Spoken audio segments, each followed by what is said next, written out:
Salut à tous, j'espère que vous allez bien, je suis extrêmement content de vous retrouver pour cette nouvelle petite vidéo. On se retrouve donc comme promis pour la suite de la précédente vidéo qui était donc la première partie de mon top 23 des films du MCU. Donc aujourd'hui on va voir mes 10 films préférés dans le Marvel Cinematic Universe. À la 10e place, j'ai mis Captain Marvel. N'est qu'un début. Notre guerre, je ne vais pas la faire. Captain Marvel, c'est vraiment un film de super-héros, un film du MCU que j'adore. Il est sorti il y a un petit peu plus d'un an au cinéma. C'est le premier film du MCU où le personnage principal est une femme. Les critiqueurs de ce film n'ont pas trouvé autre argument que de dire « Ouais, mais c'est un Marvel féministe, nanana. » C'est pas un Marvel féministe, c'est un Marvel où le personnage principal, ou le héros, en l'occurrence l'héroïne du film, est une femme. Ça aurait très bien pu être un homme, mais voilà, c'est une femme, ça s'arrête là. En plus, j'ai pas trouvé que le film voulait vraiment nous faire comprendre qu'il fallait respecter la femme, etc. Non, c'est juste que le super-héros de ce film est une femme, et j'espère qu'on aura ça aussi avec Black Widow. D'ailleurs, je suis désolé, mais je n'ai jamais vu un seul film de super-héros que je pourrais qualifier de féministe. Déjà, il y a très peu de films de super-héros où le personnage principal est une femme. Voilà, il y en a eu sur Supergirl, il y en a eu sur Wonder Woman, etc., sur Captain Marvel. J'ai vu, aucun film de super-héroïne féministe, c'est juste que voilà, le personnage principal est une femme. Point barre. Mais bref, pour revenir au film en lui-même, il est déjà assez marrant. On découvre un sujet qui intéresse beaucoup les fans du MCU, à savoir l'origine des Avengers. Comment est-ce que l'idée de faire un groupe de super-héros est venue à la tête du SHIELD. D'ailleurs, on découvre le début du SHIELD, on découvre le passé de Nick Fury et de Phil Coulson. Brie Larson est une actrice que j'aime beaucoup, elle a très bien joué son rôle de Captain Marvel. Je ne connaissais pas plus que ça la super-héroïne avant qu'il fasse un film sur elle. C'est vraiment une super-héroïne que j'aime bien. 9ème position, encore un film solo sur un super-héros. Cette fois pas de femme, donc arrêtez de crier le féminisme, on va cette fois parler... Ah merde, c'est un homme noir. Putain, merde. Bon, là aussi, il y a eu beaucoup de discussions sur le film Black Panther. Il est difficile pour un homme bon d'être roi.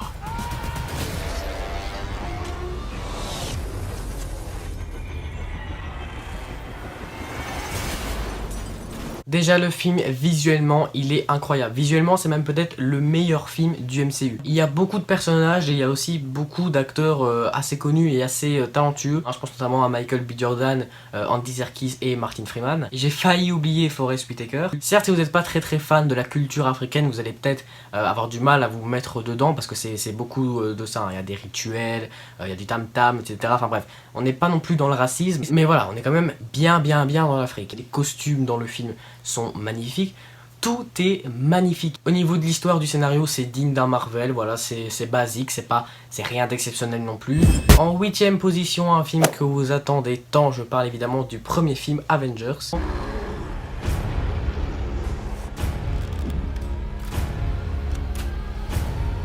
Alors beaucoup vont dire que c'est le meilleur film du MCU de tous les temps, voilà, personne ne pourra lui arriver à la cheville.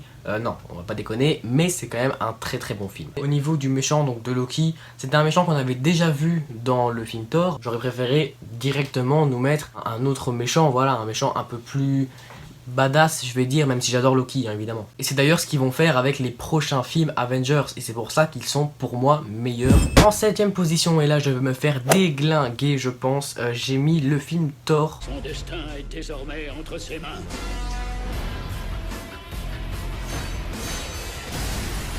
Je vais en finir. Il y a énormément de gens qui n'aiment pas ce film, qui pourraient très bien le mettre en dernière position s'ils pouvaient. Par rapport à la première fois où je l'ai vu, j'ai vraiment passé un des meilleurs moments de ma vie devant un film, vraiment. Et dans ce film, on mélange vraiment tout ce que j'aime bien, c'est-à-dire l'action, l'humour, les effets spéciaux incroyables, les très bons personnages, les bons acteurs et tout. Je trouve vraiment que ce film est sous-coté.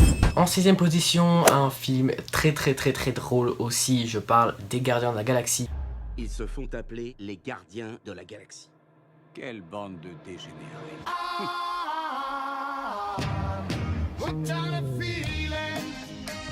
Ce film est extrêmement populaire, pourquoi ? Évidemment parce qu'il est marrant, voilà, si vous cherchez un vrai film de super-héros avec de l'action, du sérieux et tout, c'est pas le premier film que je vous conseillerais. En revanche, si vous voulez voir un film de super-héros avec beaucoup d'humour et de l'action, évidemment c'est peut-être le meilleur film pour vous. Il y a évidemment des personnages qui sont plus sérieux comme Gamora, Thanos, Ronan, bref, voilà. On parle quand même d'un film où le héros a vaincu le méchant en dansant. Le film est à mourir de rire et mine de rien, pourquoi pas dans un film du MCU, un film humoristique. Il peut être considéré comme un film de comédie, mais pas à part entière. 5ème position, le Marvel qui a tant fait parler ces derniers mois. Donc j'ai mis en 5ème position Avengers Endgame. Et ça vous a mené où? Je vais pulvériser cet univers. C'est le dénouement d'une vingtaine de films auparavant, le dénouement dure 3 heures. Il y a énormément de super-héros, que ce soit au début et surtout à la fin où ils sont vraiment tous là, sauf quelques-uns. Avec des battles mais incroyables, des scènes qui vont je pense être mythiques. Je pense évidemment au sacrifice de Tony Stark, à Wanda qui essaie de vaincre Thanos et qui y arrive presque, à l'arrivée de Captain Marvel qui donne des frissons. Par contre un truc que j'ai pas trop aimé dans le film, c'est le fait de tuer Thanos au tout début et de le faire revenir d'une autre dimension temporelle, donc d'un Thanos qui ne connaît même pas les Avengers. J'aurais préféré que Thanos, après Infinity War, revienne dans Endgame, donc le Thanos qu'on connaît, super puissant, avec vraiment les pierres, vraiment dans Thanos quoi, ce serait vraiment trop cool. En 4ème position, Avengers, l'ère d'Ultron. De l'intérieur.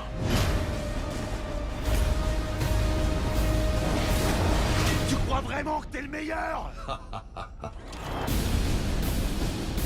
T'aurais dû te taire. Là aussi c'est un Marvel, un Avengers qui est très sous-coté selon moi, c'est vraiment un Avengers que j'adore. Et voilà, je trouve qu'on est vraiment plus dans le vif du sujet, qu'on est vraiment dans l'histoire, dans l'action. D'ailleurs la toute première scène du film, c'est une scène d'action. On découvre de très bons personnages dans ce film, je pense notamment à mon coup de cœur du MCU, c'est-à-dire Scarlet Witch. Et on va pas se mentir, qu'on l'aime ou on l'aime pas, c'est vraiment un personnage très intéressant. Le méchant est bien meilleur que Loki dans Avengers, alors il n'est pas meilleur que Loki dans le MCU, mais je l'ai trouvé bien meilleur que Loki dans Avengers. Franchement, Ultron est pour moi un très bon méchant, très menaçant. En plus, c'est une intelligence artificielle, donc il n'est pas vulnérable psychologiquement. Moi, j'ai trouvé ça débile de mettre Quicksilver dans le MCU pour le faire mourir à la fin.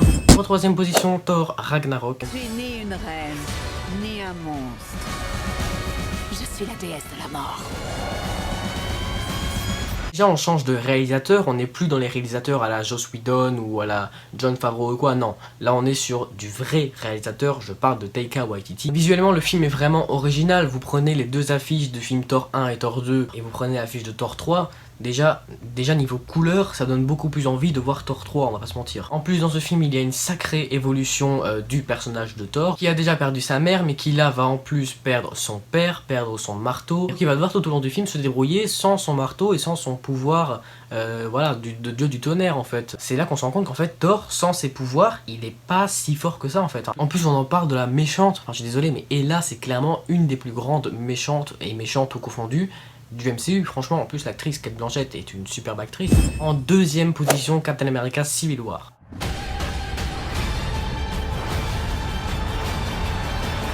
Alors déjà on n'est pas sur du scénario basique de super-héros, c'est-à-dire qu'un scénario pour moi basique de super-héros c'est un homme normal qui devient un super-héros, qui doit combattre un méchant, qui gagne et point barre. Là c'est pas du tout ça, c'est déjà les Avengers qui sont déjà des super-héros depuis longtemps et qui vont devoir se battre entre eux, voilà, entre deux équipes. C'est d'ailleurs pour ça que le film s'appelle Civil War. En revanche, je comprends pas trop pourquoi avoir fait un film Captain America Civil War et pas Avengers Civil War. Alors certes, le vrai méchant du film, parce qu'il y en a quand même un, donc Helmut Zemo qui va en gros engendrer cette fameuse guerre civile, mais pas si ouf que ça le méchant, franchement il est juste coincé du cul. Vous aurez compris je pense quel était mon film préféré du MCU, je parle évidemment d'Avengers Infinity War. Humain. Mais ça... ça me donne le sourire.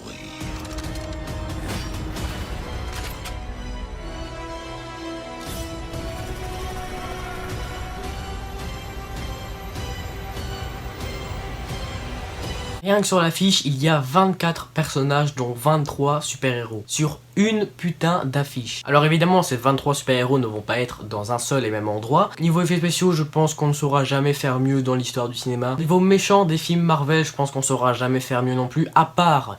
si Galactus arrive dans le MCU, là je pense que ça va vraiment être incroyable. Et donc voilà les gars, c'est déjà la fin de cette vidéo sur mon top 23, enfin là c'était plutôt le top 10 des films du Marvel Cinematic Universe. J'espère que ça vous a plu, si c'est le cas n'hésitez pas à mettre un pouce en l'air et vous abonner à la chaîne YouTube, nanana, vous connaissez la chanson. On se retrouve vendredi pour une vidéo qui va encore une fois se dérouler sur mon PC. D'ici là je vous dis à très bientôt, salut.